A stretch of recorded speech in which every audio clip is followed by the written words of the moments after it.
Well, during a period, I wasn't a real big reader when I was a kid.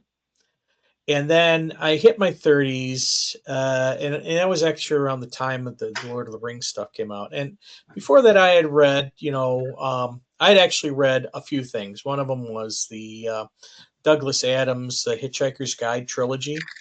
Okay. Uh, and that really resonated with me. For some reason, the humor just sort of resonated with me, which is kind of funny because my stuff is not funny at all. Unless there are some people who think it that is.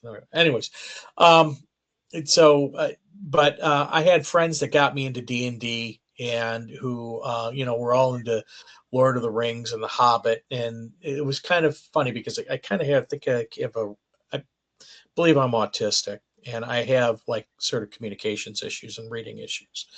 And the funny part was, is when I was reading The Lord of the Rings, it was like I was reading a different book than they were, but the Dungeons and Dragons stuff sort of stuck with me.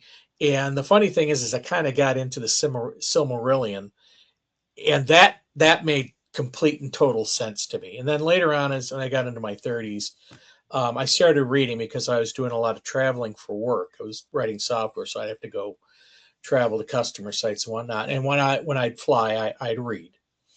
And I was still a big fantasy buff because I love Dungeons and Dragons.